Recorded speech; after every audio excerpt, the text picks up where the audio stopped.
Aleluia. Olha para a pessoa ao seu lado e diga graça e paz, prazer em conhecer você. Se você não conhece a pessoa, diga shalom. Você que está na sua casa, nós vamos iniciar agora o nosso seminário de cura das nossas famílias. E eu tenho certeza que a vida de Deus vai estar refletindo sobre você, sobre os seus caminhos, em nome de Jesus. Tome seu assento. Hoje nós queremos iniciar esse seminário. E aí uma pastora me disse ali ainda agora: ei, apóstolo, faltou fé para a gente para o Templo Novo? Não. A gente veio aqui hoje que a gente queria mais aconchegante, só que ficou mais aconchegante do que aconchegado aqui. E na próxima semana nós vamos então lá para o Templo Novo. E aí, rede da família, nós estamos iniciando, por que falar desse seminário de cura das emoções das nossas famílias? Porque a família é um cenário paradoxal, é um cenário onde vive-se amor e vive-se ódio. A família é o local, é a fonte, o local de origem de onde nós viemos, quem nos tornamos, quem nos tornaremos. Falar de família significa identificar várias das demandas, lutas e guerras que nós mesmos temos na vida adulta, que muitas vezes nós não entendemos. Então, esse seminário nós queremos caminhar com você de forma inteligente, para você perceber quem é você, que família você construiu, mas que base de família você foi construído, porque às vezes a gente olha para a gente acha que a gente é o começo, meio e fim, e muitas vezes a gente esquece de quem nos começou, quem nos referendou, as histórias das famílias. Você não é uma pessoa solta no mundo. Quando nós olhamos para os sistemas, a vida inteira é interligada, tudo no planeta Terra é interligado por sistemas. Então, o sistema familiar, como ele está e como ele existe, nós vamos estar falando sobre isso. O apóstolo Esther vai falar sobre sistemas familiares. Quando você entende sobre sistema, você vai olhar e perceber que você não é sozinho, que você tem uma história, você tem alguém que te gerou, você carrega no sangue DNA de seu pai, de sua mãe, que também traz consigo o DNA da vovó, do vovô, do bisavô, do tataravô. Esses dias, aliás, ano passado, eu ganhei um exame de DNA para saber a origem. Como eu sou estudioso de famílias, eu também teria que saber. Você não acha que mais do que necessário saber as nossas origens, minha origem pessoal? E quando eu fiz o exame, aí o exame foi puxando desde, meu irmão, uma mistura grandiosa de histórias de pessoas. E nesse aplicativo também, que você faz esse site, ele te conecta desde a tua origem, ele consegue descobrir, chegar às pessoas, o que você imaginar por causa do DNA. E o que a ciência tem descoberto das origens, de onde nós viemos e que nós estamos ligados. E isso é fundamental para que você construa uma família saudável. Ainda agora todo mundo estava se apresentando, né? E eu não me apresentei porque a minha esposa, agora que ela está chegando, e ela está lindíssima, mas tem uma razão. Ela estava fazendo papel de mãe, estava com a filha no médico e calhou de atrasar lá, mas eles estavam se apresentando. Shalom, gente, graça e paz. Uau, fiquei surpresa. Não é? Igreja lotada. Isso Glória quer dizer a que a gente Deus. tem que ir para outro templo lá, que é mais confortável e maior. É verdade. Né? Nossa família cresceu, Esther Amazonas. Então, nós temos 29 anos de casados.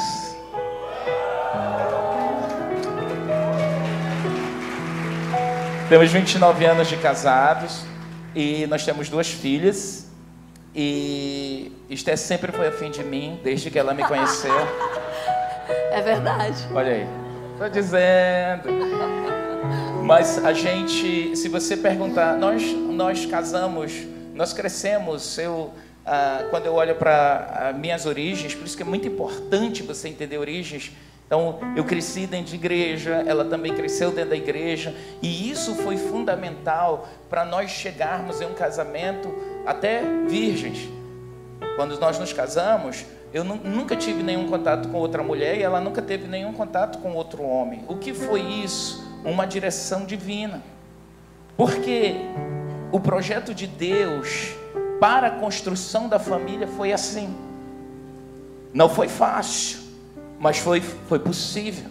Então, a gente, na construção dessa família, conseguiu pular fogueiras que muita gente não conseguiu. Muitos conseguem. Nós temos muitos jovens que conseguem ainda hoje. Hoje está pior. Hoje está mais difícil. Hoje o assédio é muito intenso. Mais intenso, porque a sexualidade, nesta geração, nós vivemos uma geração intoxicada sexualmente. Tudo virou sexo. Até para vender um banco como esse, eles são capazes de colocar uma mulher de fio dental sentada aqui, de costa, para você ver a bunda dela e comprar o banco. Né? É uma coisa assim, tudo. E essa coisa intoxicante, o excesso de sexualidade, tem contribuído para que os jovens sejam promíscuos, tornem-se promíscuos e tenham a destruição de suas famílias. Então, nós estamos ainda agora apresentando os casais, vivemos... cada um deles falou a data e o tempo de relacionamento e os desafios que viveram na sexualidade, né? E na sexualidade, nenhum deles falou que viveu o desafio da sexualidade, mas eu ainda vou pegar eles aqui e vamos falar isso porque casamento tem sexualidade. Mas qual foi o momento mais difícil que você enfrentou com seu marido nesses 29 anos? Pega leve. Pega leve, né? Pega leve. Bom, os momentos mais difíceis. Na realidade, eu acho que a natureza do casamento, ela exige muito de si, de cada um da gente, né? E da mulher. No meu caso, foi aprender a me encaixar em você. Né? Aprender a conhecer você, a me conhecer e a conhecer você, os modus operantes que você tinha, né? E tem, aliás, não é tinha, que tem, e aprender com sabedoria, me encaixar dentro disso, e de uma forma que a gente se tornasse um. Porque realmente a gente não sabe esse caminho, por mais que a gente tenha um referencial familiar de origem, essa habilidade, se você não tiver uma disponibilidade de querer fazer isso e buscar isso em você, para você se encaixar no cônjuge, você nunca vai encaixar. Então, a coisa assim, mais desafiadora no casamento, para mim, foi amortecer o ego, né? Eu acho que essa parte, não tem casamento se não tiver amortecimento de ego. E aí essa parte realmente foi desafiadora para mim. E como mulher também, a gente precisa aprender esse manejo de como é você conquistar o coração do marido e ter o coração desse marido, né? Então, é uma escola. E essa foi uma coisa desafiadora, mas eu acho que eu consegui. Muito bem. Parabéns, você está de parabéns. Nota 10 para você. Agora sente lá. Vai sentar, amor. Não, mas eu queria fazer a mesma pergunta. Qual foi a coisa mais difícil para você na relação? Ela fazia muita raiva para mim. Qual era a raiva? Porque quando eu sou uma pessoa muito fácil de lidar. Ela faz. Não faz mais, não. Então, assim, no início do casamento, a gente tinha aquela questão das divergências de ideias, de opiniões, de temperamentos, principalmente temperamentos, né? Você é mais colérica, né? Eu dizia que ela, como ela vem de uma família de alemães e portugueses, né? O sangue bravo, eu dizia, tu tem sangue de Hitler, porque eu dizia que ela era fria com algumas coisas e muito firme, né? Tem uma personalidade muito firme. E aí eu já mais gentleman, né? Às vezes queria passar a perna nela e não conseguia. Quando né? ele queria me cozinhar em banho-maria, aí o negócio ficava sério. Porque eu sabia que ele estava querendo dar um jeitinho. O esquema dela era me vencer com sabedoria. Porque ela fazia o que a Bíblia mandava fazer. Eu queria ir pro cacete com ela. Ela, tá bem, você vai me perdoar? Eu disse, não, sei que lá. Ok, Arão, eu errei. Você me perdoa, meu amor? Mas até eu chegar aí, eu já tinha morrido 300 vezes aqui do outro lado. E às vezes, quando eu também estava trabalhando com ela nessa coisa assim, porque a gente cresceu em igreja, então por que é importante jovens estarem em seminários como esses? Porque a gente participou de muitos seminários sendo solteiros e a gente aprende. A gente cresceu muito em liderança. Cresce como você vai fazer para não fazer não é errado dentro do casamento. Então às vezes quando ela começava a falar não, porque não sei o que lá, não sei o que lá, e aí ela ia falando assim, o nariz ia empinando assim. Não sei o que lá, e eu olhava para ela e dizia, abaixa teu nariz para você falar comigo. O dia que ele fez assim no meu nariz, eu disse, hoje eu preciso ser crente. Eu preciso ser crente. E aí foi. Eu engoli seco. Virou crente. Virei crente.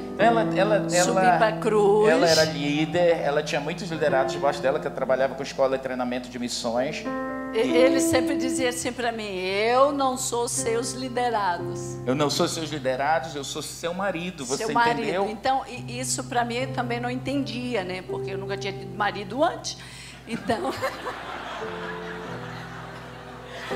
né? Nunca tinha tido marido antes. Eu disse, meu Deus do céu, é uma equação que eu não sei. Eu vou precisar aprender, né? Então... esses seminários assim, que o apóstolo René sempre fez, né, com a gente na igreja, e ler a Bíblia, e também ouvir o Espírito Santo me ajudava muito, porque eu tinha que ir para a humildade, porque se eu fosse estourar ele aqui, a minha língua, a mulher tem 200 de fala, a gente já tem, antes que o homem pensar, a gente já tem resposta. E eu tinha que calar, pensar, orar e saber o caminho que eu precisava tomar ali. Aleluia. Então, isso me custava, né? Uma tomada de decisão, porque se eu fosse para a discussão com ele, o problema só crescia. E cresce tanto aqui no relacionamento diário, das coisas que a gente não consegue, e vai estourar lá na cama. Né? Lá na hora que é momento de pintar o sexo, não tem sexo, nada para ti, acabou. Aeroporto fechado. Eu acho que você mistura demais as coisas. Já está misturando. Já está misturando, né? Essa é a queixa dos homens, né? E quando a gente for falar sobre sexualidade, a vida íntima do casal, nós vamos trazer isso de propósito, essas falas, com certeza. Então vamos lá. E aqui vai começar por que certas famílias adoecem, né? A gente entrou nessas demandas aqui, alguns casais aqui pontuaram coisas, foi bem legal a postura, desde traição vivida, ou de relacionamento mal feito, de forma errada, ou não conheciam Jesus. Quando a gente não conhece as diretrizes que a Bíblia fala, orienta, Deus é o criador da família. E nós vamos estar falando sobre as diretrizes, o manual de como a família sobrevive no meio dessas crises. Com certeza, você vai tomar de volta o seu maior tesouro, que é a sua família. Amém? Amém, amor? Obrigado. Beijo no coração. Então, por que certas famílias adoecem? Nós vivemos um nível de adoecimento familiar gigantesco. Nós somos terapeutas familiares sistêmicos. O que isso significa? Quando nós olhamos para a família, e o que eu vou falar aqui para vocês esses dias todos, vai ser sobre esse olhar, mais do que só você e o seu marido e os seus filhos dentro da relação. Eu vou precisar da sua inteligência para você caminhar comigo aqui, caminhar ponto a ponto, para você ter noção de que algumas das coisas que você está vivendo podem ser maldições que a sua família de origem, quando eu falar família de origem, é papai e mamãe, da onde você veio ou você foi criado. ou coisas que não vieram da sua família de origem ali, do seu pai e da sua mãe, mas aquilo que a gente fala também da família extensa. O que é? Onde entra avós, onde entra tios, tias, e que a gente vem tudo no bolo. Então, compreender o adoecimento que as famílias vivem hoje, eu vou precisar fazer o que a Bíblia diz. O homem sábio, a mulher sábia, tem olhos que enxergam. Eu posso ouvir amém? Então eu vou caminhar com você aqui, nós vamos caminhar com vocês aqui, trabalhando, mostrando coisas onde disfunções familiares entraram, onde os problemas entraram, onde o adoecimento da sua família pode ter começado. Mas em Gênesis 15:3, Deus já começa falando sobre família. Ele chama Abraão e ele diz: Abraão, em ti serão benditas todas as famílias da terra. Diga amém. Ele diz assim, Gênesis 15:3, ele diz: disse mais Abraão, a mim não me concedeste descendência, o herdeiro. Opa, eu acho que eu estou, mas vai mais adiante, versículo 4, ele diz assim: em ti serão benditas todas as famílias da terra. O que é ser bendita? Deus já sabia que não existem e nem existiriam famílias perfeitas. Diga amém. Sua família nunca será perfeita. Olha como ninguém diz amém. Vou dizer de novo: sua família nunca será perfeita, mas Deus disse que sua família seria abençoada. Você pode aplaudir a Deus? Já começa rasgando um negócio aí. Não tem família perfeita, porque não tem marido perfeito, não tem esposa perfeita. Como se tem um imperfeito? Nenhum é perfeito. Como é que vai ser perfeita? Você é perfeito? Eu queria que só as mulheres perfeitas dissessem amém. Diz para te ver o beliscão que teu marido vai dar aí teu lado. Vai dizer: eu queria conhecer essa mulher lá em casa. Às vezes ela é perfeita na igreja, em casa é um cão, e vice-versa, né? Às vezes me lembra aquela história na igreja, né? A gente cresce na igreja ouvindo tanta coisa. Lá que o cara morreu, foram velar dentro da igreja, tem lugares que eles veram corpos dentro da igreja. E aí a viúva estava sentada com os filhos assim, o pastor chegou: esse homem era o melhor discípulo, esse homem que morreu hoje, ele era o melhor discípulo aqui, o melhor diácono, esse homem, ele era o melhor pai de família que eu já conheci, esse homem aqui, ele foi o melhor marido que eu já conheci dessa igreja, ele era perfeito com o relacionamento das pessoas, esse homem aqui, essa mulher devia louvar a Deus, porque esse homem era demais. Ela ficou agoniada e disse: meu filho, vê se é teu pai que está lá dentro, porque eu não estou acreditando no que esse homem está dizendo. Então, às vezes, a gente acha que a gente é o ó do Borogodó. É ou não é verdade? Verdade. Só que você tem olhos que veem. Famílias, a Bíblia diz que não existiriam famílias perfeitas. O decreto é: Abraão, em ti serão benditas todas as famílias da terra. Diga amém. Quero iniciar com esse texto também, que é uma palavra profética para você, porque eu sei que você está aqui, você atendeu esse chamado, porque há muitas lutas dentro das nossas famílias. Nós temos muitas famílias disfuncionais. Nós temos muita coisa que não funciona certo dentro das famílias. Mas há uma promessa no livro de 2 Samuel 23:5, que diz que ainda que a minha casa não esteja tal para com o Senhor. O rei Davi disse aí: não está assim com Deus a minha casa. Ou a outra versão: ainda que a minha casa não esteja tal para com Deus. Talvez a sua casa não está tal para com Deus. Talvez o seu casamento ainda não é dos seus sonhos. Poxa, podia melhorar. Talvez os seus filhos ainda não estão como você gostaria que eles fossem. Talvez o seu casamento hoje tenha uma patologia. Eu vou falar hoje de adoecimentos na família. Das funções. Como é que uma família adoece? Eu posso ser o adoecedor, ou eu posso ser o doente da família. E quando eu sou o adoecedor, ou eu sou o doente, eu tenho ganhos ou eu tenho perdas.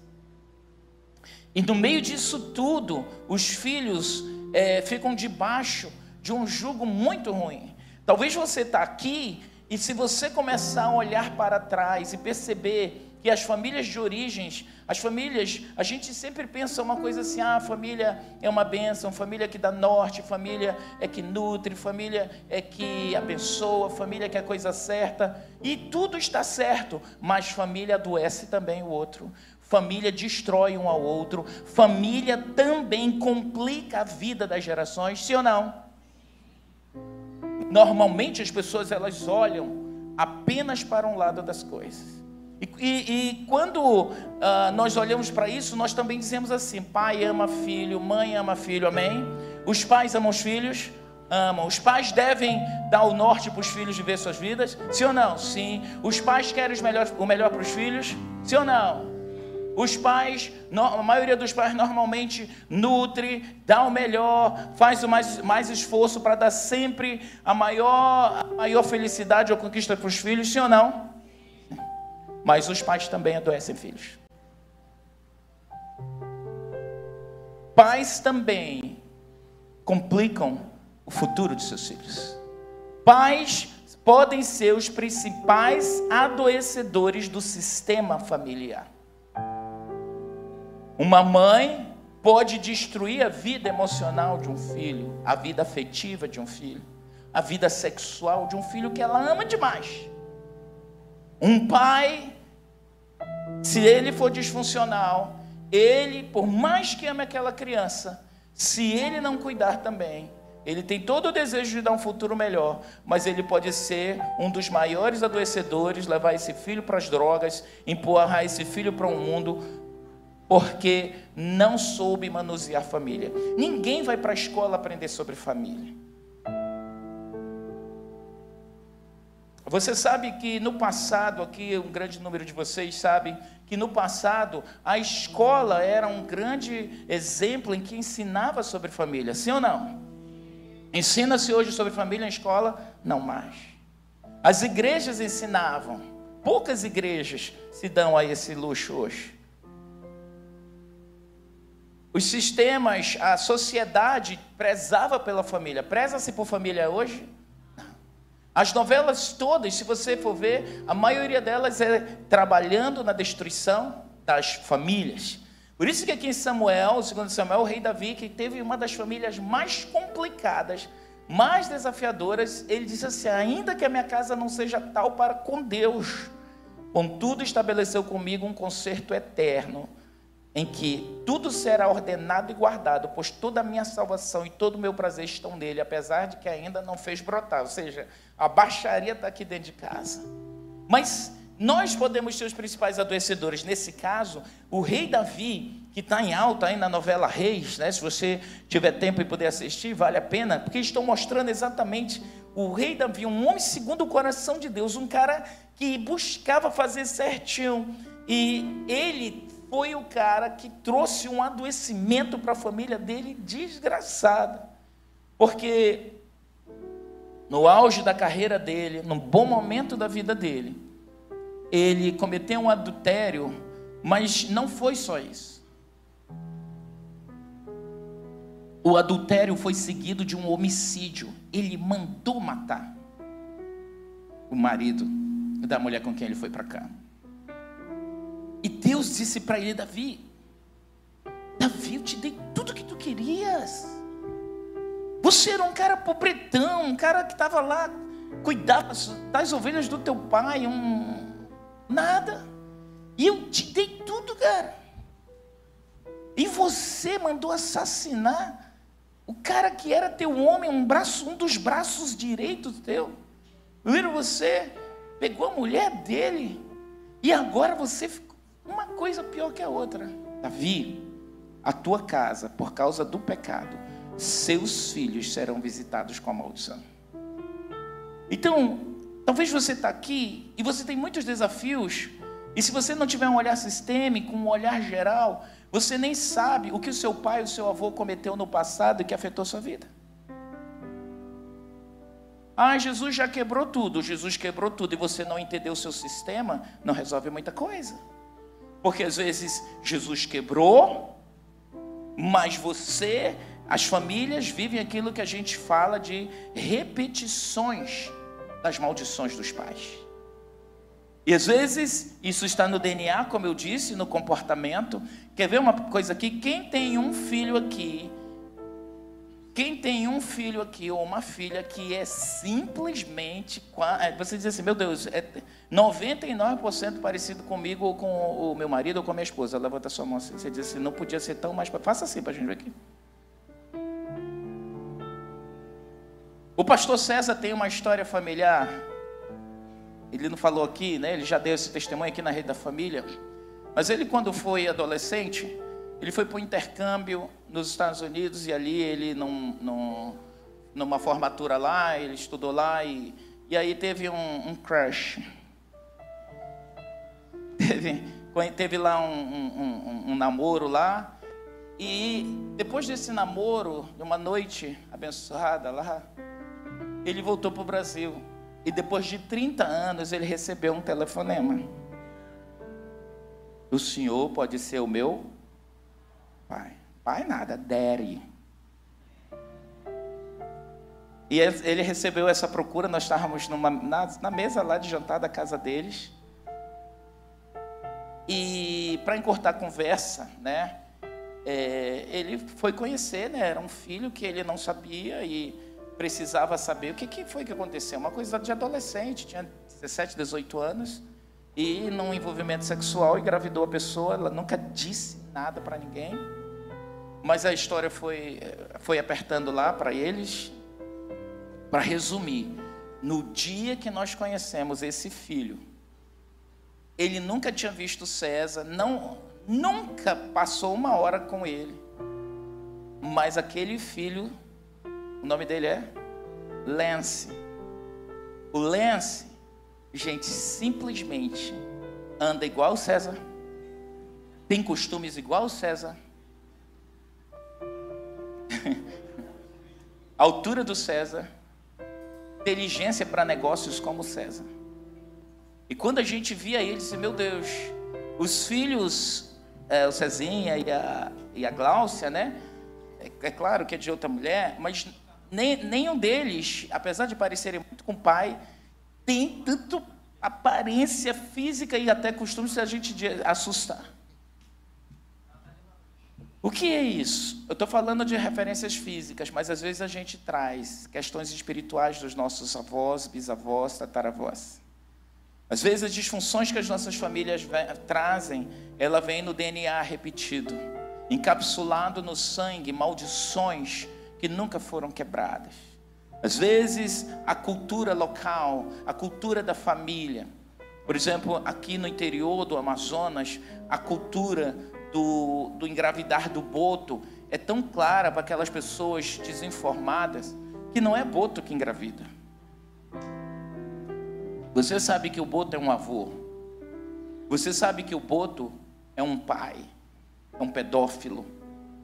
Mas dentro da cultura, eu vi na TV Amazonas eles falando sobre o boto, e a repórter foi numa dessas cidadezinhas, e ela com 3 filhas assim, uma senhora, uma família até bonita, moças muito bonitas mesmo, e ela disse assim, você tem medo delas engravidarem do boto? Você acredita na história do boto? Eu acredito.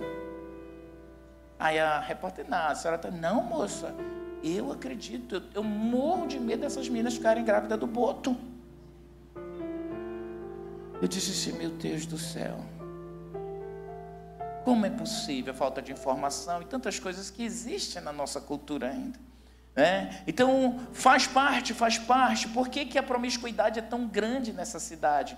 Tudo tem uma história, tudo tem uma origem. Agora, por que as famílias se tornam disfuncionais e por que a gente pode adoecer os nossos filhos? Que ambiente você cresceu? Você pode ter crescido num ambiente tóxico. As ambiências em que as crianças são expostas, a toxicidade das famílias. Você pode estar aqui, estar casado com um homem maravilhoso, uma mulher maravilhosa, mas você é uma pessoa tóxica. Você, da sua esposa, o seu marido, diz assim, amor, poxa, por que você é assim? Você é sempre aborrecido, você é sempre alterada, você não tem paciência com as coisas, você às vezes está tudo na paz e chega, parece que o clima muda, o que é? Você tem que mudar. E ela olha assim e pensa, mas que é isso? Às vezes ninguém me entende. Vocês estão falando o quê? Está presente dentro de nós toxicidades herdadas de ambientes domésticos. Às vezes você pode ter vindo de um ambiente doméstico estupidamente predatório. Em casas que tem muitos irmãos, 2, 3, 5 irmãos, às vezes há competições, às vezes há lutas, há preferências, e nós vamos ver aqui as famílias da Bíblia, como elas viveram problemas desafiadores. As principais famílias, se você for ver, é família trapo, eu sempre digo aqui. Porque você olha e diz, rapaz, olha a família de Abraão, a baixaria. Gente, a mulher que foi ser chamada mãe da fé, a principal mãe da fé, a bicha era barraqueira de bater nas empregadas. Ela dominava seu marido, ela conduzia as coisas, ela era uma colérica firme, muito forte. A Bíblia fala das filhas de Sara. Mas se você for ver a nora dela, ela não conheceu a nora, porque esse filho dela só casou com 40 anos. Então você pode imaginar o que é essa mãe firme. Quando ela morreu, o filho tinha 40 anos, não tinha casado, não tinha conhecido nenhuma moça. Aí o pai disse assim, pelo amor de Deus, eu tenho que casar esse filho. Mas essa presença dessa mãe era tão firme, tão forte. Mas quando vem a mulher para casar com Isaac, filho de Abraão, vem uma outra mulher muito forte, muito determinada e muito interessada em dinheiro. Dinheiro, diga dinheiro. E ela traz desgraça familiar. Essa moça que casa com Isaac se chama Rebeca. A Bíblia diz que ela era linda, igual você, mulher que está aqui hoje. Você acredita nisso? Amém, né? Amém. Amém, irmã. Tudo é pela fé. Mas a Bíblia fala que quando você imagina o cara chega lá na sua cidade, na sua casa, rapaz, eu vim buscar aqui, estou atrás de uma moça, aí você é muito linda, solteira, vai casar com quem? Um milionário, filho do maior fazendeiro lá daquela região, Como é que você prova? Eu disse, não, inclusive eu quero te dar esse monte de presente, esse monte de joia, esse monte de coisa, isso é seu. Ela disse, de onde tu vem tem mais? Ele disse, isso é nada. Eu disse, eu quero. Eu amo esse homem. Tem mulher já rindo aqui, Minha irmã, se você já casou, você já queimou a sua última oportunidade de ser mais próspera. Entendeu? E aí, ela sem... Amados, o que ela viu foi dinheiro na frente dela.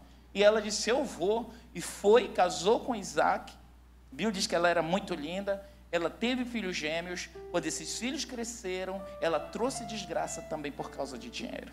Ela queria a herança do marido. O marido dela estava vivo e ela queria pegar aquela herança e dar para o filho preferido.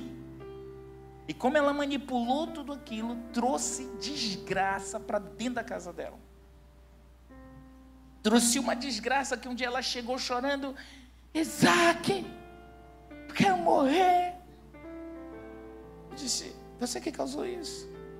Porque no dia que ela enganou o filho e fez com que o testamento que era para o filho mais velho fosse para o filho mais novo, ela fez essa manipulação financeira, respaldada, legal.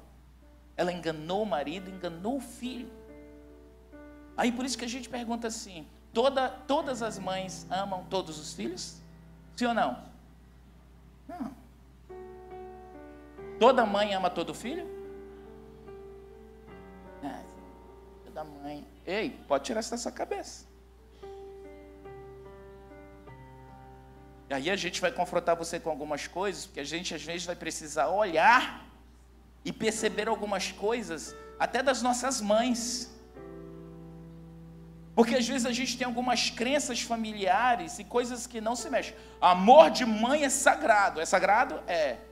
Mas toda mãe tem coração sagrado? Não, não tem. E nessa família, olha, a família do céu, família patriarcal, a família que Deus disse vai ser exemplo, ela botou os filhos em enrascada, e esse filho que foi enganado disse assim, mãe, pois a senhora vai ver. Sabe o que ele fez? Ele foi lá foi lá no meio das mulheres piriguetes, trouxe 2 prostitutas e disse assim: vão morar aqui dentro da sua casa.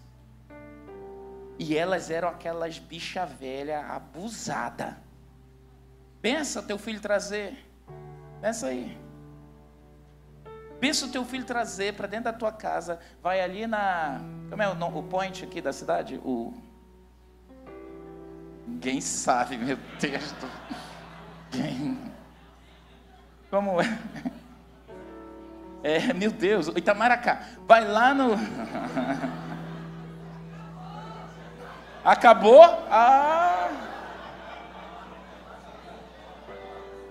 Eu cheguei aí diferentes vezes no Itamaracá, fazer evangelismo com a minha na época quase noiva. Nós íamos fazer evangelismo lá, pregar o evangelho ali. Mas imagina, seu filho vai lá e assim de propósito: vão dormir aqui no meu quarto, a senhora vai se invocar? E o pai lá cego, acamado. Você sabe que filhos homens, muitos deles, às vezes, depois dos 18, 19 anos, se eles são rebeldes, eles vão peitar pai, vão peitar mãe, e quem tira eles? E ele fez isso com a mãe. E elas brigavam, e a Bíblia diz que elas eram tinhosas com Rebeca. Quem causou esse problema? Quem quebrou aquela paz que existia dentro da família? Essa mãe com uma disfunção, com um interesse errado dentro do seio da família. O que aconteceu foi que esse filho chegou com ela: mãe, o que a senhora fez não se faz, o papai vai morrer, num dia, no outro eu mato o meu irmão. Imagina você que é mãe ouvir isso de um filho adulto e você saber que teu filho está quase lá na família do norte.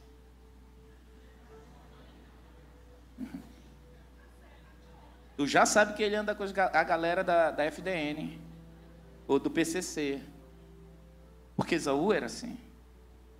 Esaú deu muito problema como filho. Ele desprezava as coisas de Deus, ele não dava valor. E quando ele disse isso para Rebeca, mãe conhece filho, ela disse assim: ele vai matar o irmão. E ela chega com o pai assim: resolve isso, aquilo outro. Quem criou o problema? Quem criou o problema? Diga assim: a mãe. Quem criou o problema? Diga: a esposa. A mãe criou o problema para os filhos e chega com o esposo e diz: eu vou morrer, eu não aguento mais, resolve. O problema que ela criou. A origem do problema começou na mãe que ama os filhos. Amo meu filho.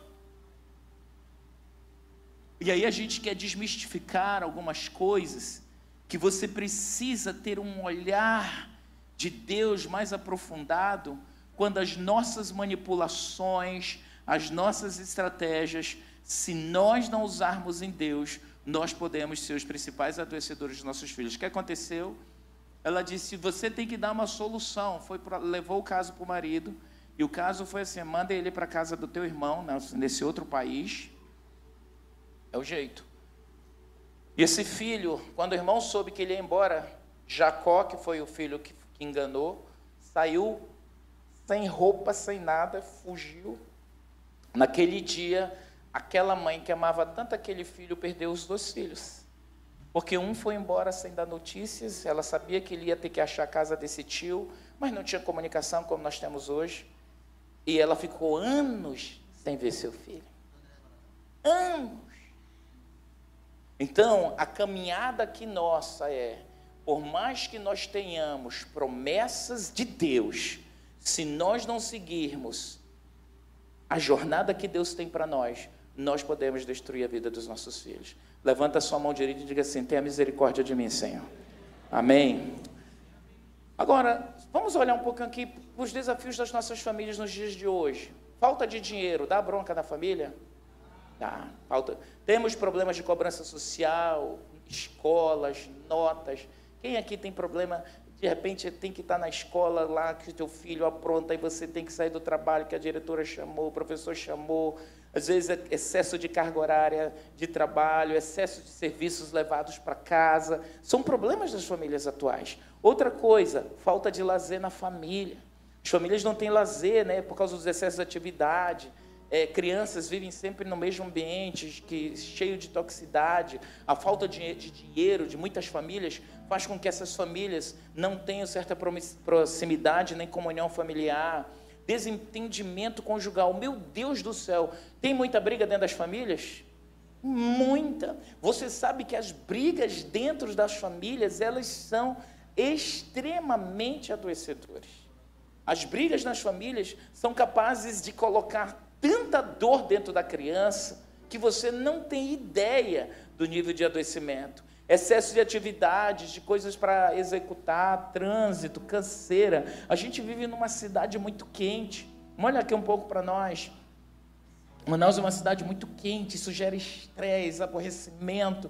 Se você não tem um ar-condicionado, se você não tem um conforto mínimo, você dorme mal, acorda mal, vai trabalhar mal, se pega um ônibus que não tem, que é lotado demais, imagina a sua vida no dia a dia. Né? Outra coisa, pai que muitas vezes trai a mãe, aí começa a confusão dentro de casa por causa da imoralidade, aí o filho vê mãe chorando, vê muitas vezes pai, hoje a nossa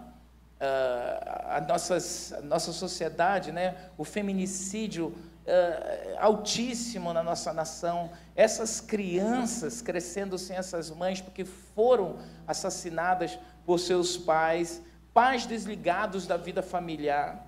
Imagina, você pode imaginar um pai que as coisas estão acontecendo, ele não está nem aí. Por exemplo, a geração de pais, os pais hoje, da geração Y, que são os pais de 20 até 35 anos, a maioria deles não sabem ser pais. Eles não tiveram referenciais paternos fortes, sólidos. Por isso, muitas vezes, eles não sabem ser pai, eles deixam os filhos soltos. Outra coisa, drogas nas escolas, liberalidade sexual, gravidez na adolescência, a homossexualidade nas escolas, crescente, berrando, entrando, invadindo as casas, invadindo as famílias. Isso gera preocupação nos pais, amizades erradas, pornografia. Você às vezes, se você tem uma palavra muito do expulsa o filho de casa, hoje você expulsa ele de casa, tem um drogado que adota ele, tem um traficante que adota ela.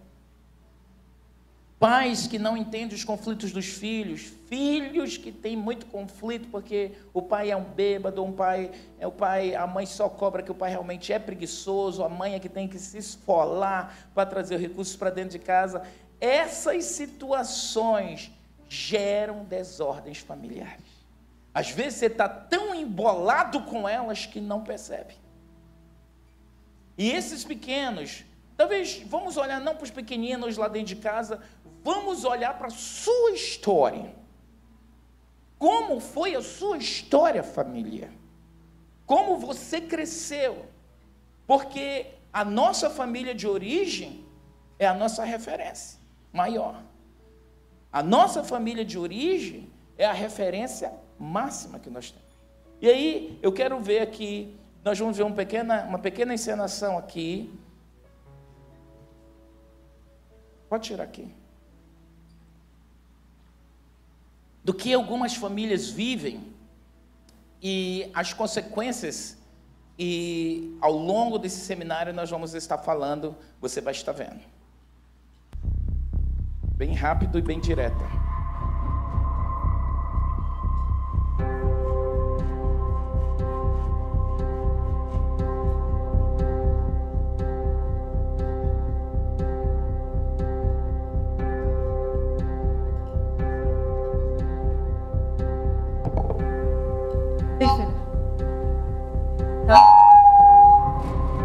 Mamãe está aqui.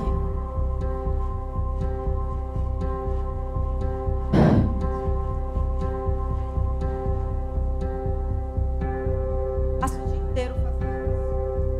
Estou cansada. Estou cansada, estou me sentindo sozinha. Estou desanimada. Não sei mais o que fazer.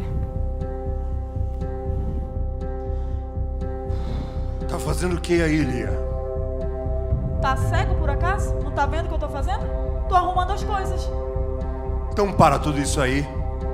Põe minha janta. E pega aquela cervejinha que eu comprei ontem e põe na mesa também. Jantar? Tu não me falou que tu vinha jantar não, querido. Eu já dei jantar para as crianças. E eu preciso passar memorando, e-mail, alguma mensagem para dizer que eu venho comer em casa? Claro que sim. Você não se comunica comigo? O teu problema é que tu não fala comigo. Não passa uma mensagem, não fala onde está, para onde você vai. Eu não sei sobre você. Eu tô em casa, então agora faça o que eu tô te pedindo. Porque esse daí os meninos podem fazer. É? Pois é, só que você não viu o seu filhinho me desrespeitando dentro da minha casa. É sim, o teu filho José gritou comigo, disse que não ia fazer. Eu não tenho responsabilidade sobre ele. Quem é você enquanto pai? Eles não gostam de você, ele e o Benjamin não gostam de você, porque você não os ama como mãe. Não tem culpa porque a mãe dele morreu.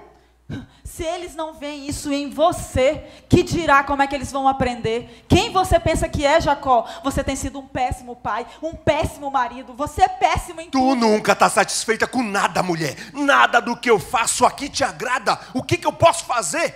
Eu também trabalho, eu também trago mantimentos para casa. Além do mais, eu cuido da casa e cuido das crianças. Você não está vendo como ela está? Não quero saber, eu quero que tu cuide bem de mim. Eu quero sentir aqui esse cuidado, porque eu não estou sentindo nada não. Tem muito tempo que eu não sinto isso. É? Você não sente porque você está procurando lá no teu computador. Você acha que eu não vi? A pornografia que tu anda vendo, se alimentando. Tu é falso, prepotente, ignorante, altivo, Jacó. Tu é adúltero. Tu é falso. Tu vai para a selva. Ai, eu estou orando. Estou orando. Oi, meu pastor, meu discipulador. Mas aqui, que tipo de homem que tu é? Eu procuro sim pornografia. Tá lá, tá no computador. Tá lá no WhatsApp. Mas sabe por quê? Tem quanto tempo que a gente não transa? Quanto tempo que tu não faz sexo comigo? Tem mais de 1 ano, se eu contar aqui. Mas agora, quem não quer mais sou eu mesmo. Eu vou me virar sozinho. E não estou nem aí com quem possa dizer. Tu não vai falar nada na célula, nem para aquele pastor, nem para o líder de célula, que eu não quero saber disso. Ele não precisa saber de nada disso. Tu é mentiroso, Jacó. Mentiroso, dissimulado. Ai, tu me irrita. Cala a boca. Tu não me chama de mentiroso. Tu não sabe o que eu posso fazer contigo. Ai, me solta, tu tá me machucando. Presta atenção, mulher, porque sou eu que te sustento. Sou eu que coloco as coisas aqui dentro de casa. E se tu abrir a tua boca para ficar falando alto aí, eu vou te mostrar quem manda. Se tu quiser ir embora, vai embora. Eu não tô nem aí. É melhor viver sozinho do que dormir do lado do inimigo.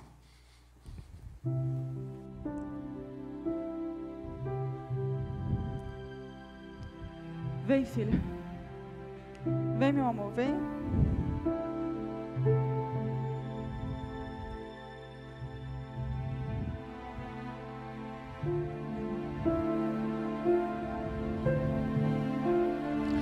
Essa é a realidade de milhares, milhões de lares e famílias que são diuturnamente afetadas pelos problemas do casal. Uma cena forte, mas muito clara, né? Cada um cobrando o papel de um do outro, mas tem um pequenininho aqui, uma pequenininha aqui. E talvez, eu quero que você olhe, esse seminário a gente vai trabalhar muito, você vai sair um pouquinho de você vai olhar para o que você viveu. Se você viveu isso que essa criança, talvez você era essa criança que vivenciou briga dos seus pais, já vai crescer com uma patologia. Se você é uma pessoa que vive brigando com seu marido, seu casamento tem uma patologia. Seu casamento é adoecido. Você está aqui, vivem brigando, já há um adoecimento. Se você está aqui, não tem comunicação nenhuma com os parentes dele, com a sua sogra, com a mãe dele, ou vice-versa, tem uma patologia no seu relacionamento. Você está aqui, você não tem comunicação com seus filhos, ou a comunicação, ela é sempre muito difícil, é briga mesmo, é só cobrança. Tem uma patologia dentro da sua família, já tem um adoecimento estabelecido. E o adoecimento das famílias, por que está se esfacelando tanto nessa geração? Por que cresceu tanto? Porque a sociedade perdeu os valores das famílias. E a nossa função hoje, como igreja e povo de Deus, é olhar para aquele que criou a família e dizer assim: Deus, como que eu posso evitar isso? Como é que essa mulher aqui vai poder ir para a cama com um homem grosso desse? Que ela se sente desvalida, né? O número de mulheres hoje desvalidas, sem valor, que se vê na relação só para cuidar de filhos, e que esse homem chega, que não valoriza, o que cobra, que exige, está brigando aqui, e aí daqui a pouco na cama, passa o pé na perna dela, lá vamos fazer sexo, você nunca mais fez isso, aquilo, outro, e aquela mulher está lá. Aí ela pode até vir aqui para a igreja, ouvir a mulher, ser sábia, lida com isso, mas que confusão, como que eu vou ser sábia? Como é que eu vou lidar com esse homem? Como eu vou deixar esse homem entrar em mim?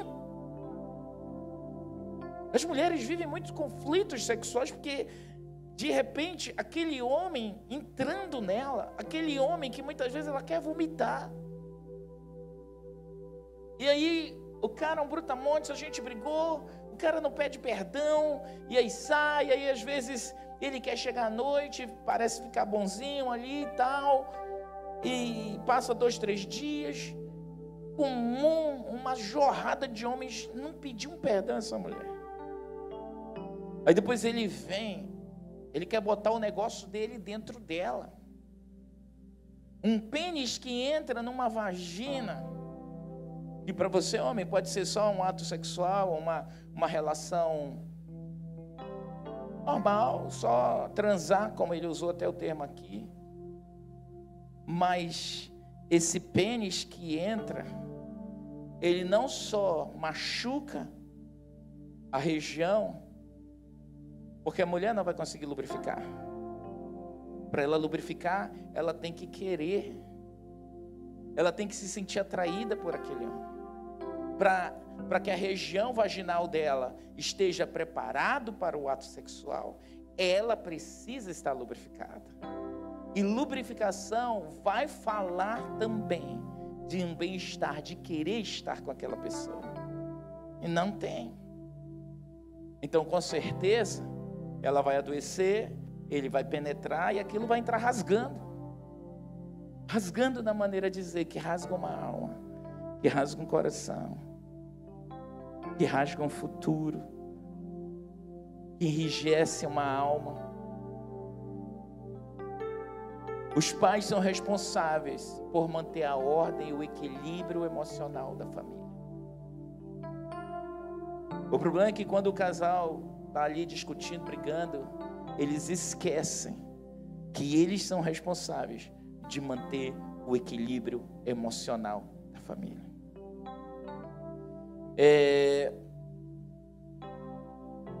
Um grupo de psicanalistas franceses, estudando sobre a escola francesa de psicanálise, estudando sobre os doentes que andam vagando pelas ruas do mundo inteiro. Dentro das várias pesquisas desses doutores, eles descobriram que mais de 90% desses transeuntes, esses mendigos que estão ali, o problema deles começou dentro da família. E o nível de estourar, de adoecer, sabe aquela hora que se eu pudesse desaparecer, se eu pudesse sair, mas às vezes você vê que a maioria, um grande número, são homens. Parece que os homens é mais fácil. E muitas vezes as mulheres não fazem isso porque elas amam aqueles pequeninos que dependem dela, então ela se sustenta, se segura ali. Só que a sociedade está tão adoecida que nem as mulheres estão mais aguentando. E aí existe assim ainda aquilo que nós chamamos de predisposição psíquica ao adoecimento mental, à loucura. Então, se eu carrego aquilo, eu já tenho uma predisposição. Se eu carrego comigo uma predisposição mental para enlouquecer, para fazer quadros, especialmente suicidas ou quadros depressivos, eu já tenho isso. E eu vivo num ambiente como esse, insalubre, eu vivo num ambiente tóxico como esse adoecimento vai aumentar. E se a predisposição já está presente no organismo, é como um câncer, uma predisposição familiar de um câncer, e você fumou durante anos, o câncer que esteve ali, aquela predisposição celular em você, você deu açúcar com mamão para aquilo funcionar ali e eclodir. Então, esses psicanalistas franceses, debaixo de pesquisas e estudos, não só com os franceses, mas também com os americanos, eles, na caminhada e na pesquisa, descobriram que eles vamos então tratar, já que eles não têm, que o adoecimento que começou na família, e a gente vai tratar com medicação, vai fazer protocolos, vai seguir isso, aquilo, outro, e vamos reinseri-los na família. A maioria não queria voltar para o sistema familiar adoecido. Você pode ter aqui um sistema familiar doentio. E se o seu sistema familiar ele for doentio, quem está fazendo parte do sistema vai adoecer. Quem estiver nesse bolo ali vai ser vitimizado. E às vezes a gente vê as repercussões das maldições familiares que vêm por gerações, uma atrás da outra, que é comum a maldição estabelecida ali. E quando a família não trata como deveria, piora. Oi? Eclesiastes 10:10 diz assim. Eclesiastes 10:10. Se o machado, vê aí a palavra machado. Se o machado estiver cego, se você deixa o machado perder o corte e não o afia, terá de trabalhar muito mais. É mais inteligente planejar antes de agir. Ok? Esse texto está falando assim, ó. Eu quero que você olhe para a sua família aqui. E Deus está dizendo assim, ó. Para você manusear a sua família, você vai ter que usar ferramentas. E uma das ferramentas para fazer, para a sua família dar certo, é você ter sabedoria. Ter o quê? Sabedoria. E ele diz assim, ó. Se o seu machado corta a árvore, mas se o seu machado for cego, você vai ter que botar mais força, trabalhar mais força, mais força, mais força. Aleluia. Gente, isso era fazer parte da cenografia aqui, da sonoplastia.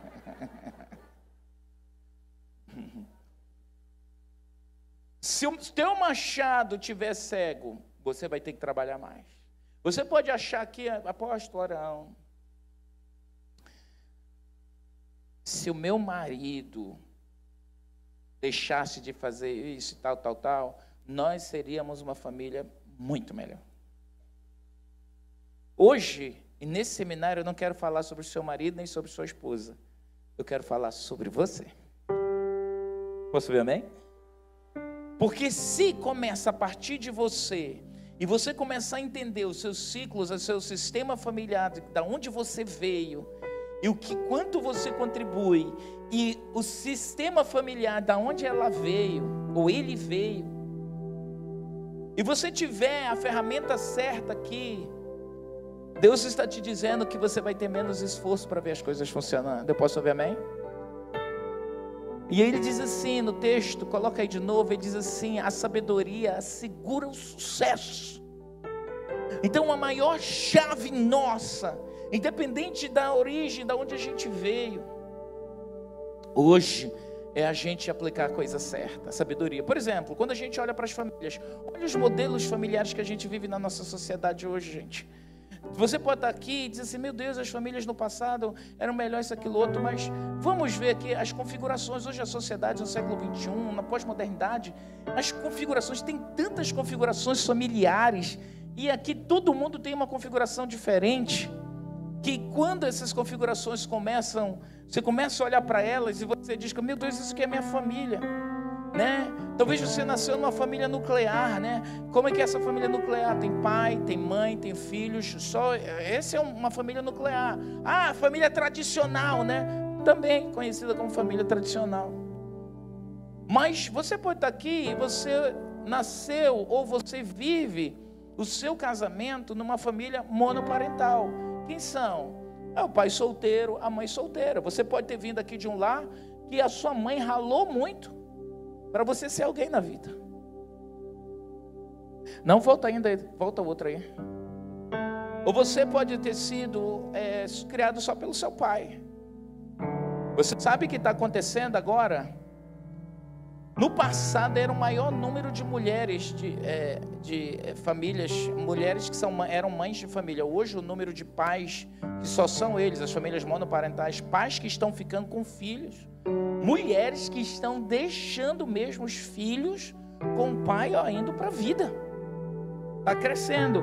Antes a diferença era tipo assim, de 70% as mulheres, as mães solteiras, 70%, 80%. Hoje está diminuindo isso. Está quase se igualando. Às vezes está 40%. Ou seja, o maior número de mulheres estão saindo daquele ciclo. E uma família monoparental quem veio de um sistema familiar monoparental, vai vir com alguns vácuos, alguns vazios, que quando ele chega para construir o seu sistema familiar, vai dar alguns problemas. Mas vamos falar mais adiante. Você pode ter vindo, nasceu numa família mosaico. E hoje a nossa sociedade está cheia das famílias mosaico. Você casou, teve 1 ou 2 filhos, se divorciou. Ela casou, teve 1 ou 2 filhos, ou um só, divorciou. Vem morar junto, 3 filhos. É a família coxa de retalho. Mosaico é aquela coisa, né? Ou também estão chamados assim, né? Então deixa eu te falar aqui como terapeuta familiar para você entender essa desorganização das famílias. Por que está tão desfacelado isso? Não é lá. Eu quero saber qual foi sua família? Da onde você veio? Como é que você cresceu? Foi numa família mosaico? Foi numa família monoparental? Foi numa família nuclear? Você pode estar aqui e seus pais estarem casados. Mas vamos mais adiante, outro tipo de família, família extensa ou consanguínea. Gente, sabe aquela família que todo mundo mora aqui em Manaus, é muito comum ainda, nas estâncias. E aí a mãe e o pai tem aquele terreno grande, aí constrói a casa do filho, do outro, para cima, para baixo, para os lados. Tá rindo, né? Tu já saiu da estância? Isso, graças a Deus, aleluia.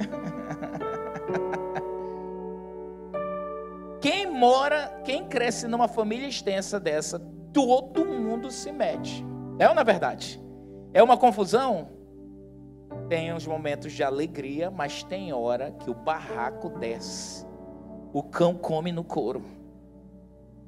Né? E às vezes filhos que crescem nesses ambientes, que tio se mete, que tia se mete, que o parente lá vem, dá opinião, aí a mãe está por perto, a sogra...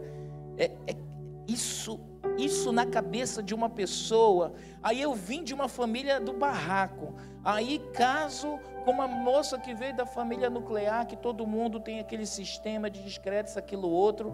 Aí faz o jantar ali pro teu pai, pra tua mãe, vem todo mundo e se mete e entra na cozinha, mexe nas coisas. Dá problema? Muito problema. Ok? Você talvez pode ter nascido numa família polifamília. Teu pai tinha O teu pai tinha outra mulher com outros filhos e às vezes ele queria até agregar. O meu pai quis fazer isso. A minha mãe dava com os pés no peito dele. E um dia minha mãe cansou. Minha mãe cansou porque ela nunca aceitou isso. Sabe aqueles homens que querem... Não, pode todo mundo... Você não precisa morar na mesma casa, mas sabe que tem. Fiquem amigas. Fiquem amigos. Polifamílias. Está comum isso? Está comum. Polifamílias. Ok? Outras famílias. Famílias homoafetivas. Está crescente isso? Muito pouco. Eu quero dizer para você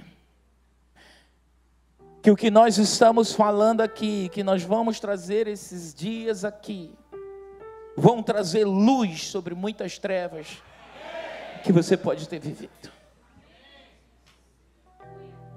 E essa luz vai gerar paz para você. Vai gerar bênção para você. Nossas famílias serão curadas. Nossas famílias serão saradas. Nossas famílias serão abençoadas. Nossas famílias serão benditas. Levante sua mão e comece a orar pela sua família agora. Mas eu quero que você faça uma oração antes de eu te orar e te abençoar. Feche os seus olhos e diz assim: Espírito Santo, me ensina sobre mim e a minha origem familiar. Porque eu sou quem eu sou. Eu quero ser, meu Deus, um instrumento de cura. E se há fatos na minha história e na origem da minha família que comprometem o meu sistema familiar atual, sara-me, Senhor. Cura-me, Senhor. Ore por você nesse instante. Faça uma oração por você. Ore por você. Diga: me ajuda. Talvez você está no meio de uma crise familiar. E antes da gente terminar aqui, se você veio aqui hoje, você diz: pastor, eu preciso de uma oração pela minha família, eu estou numa situação que eu preciso de oração, vem aqui à frente. Antes de nós terminarmos, nós vamos orar pela sua família. Nós vamos pedir que o Senhor abençoe a tua casa, que o Senhor mude situações, que quebre cadeias, quebre amarras. Talvez sua família está a um passo de ser destruída. Talvez a sua família está sendo visitada pelas drogas, pela imoralidade. Talvez você veio hoje à noite aqui com muita dor. Você está dizendo assim: eu preciso de oração. Eu preciso que a minha família seja visitada pela glória de Deus.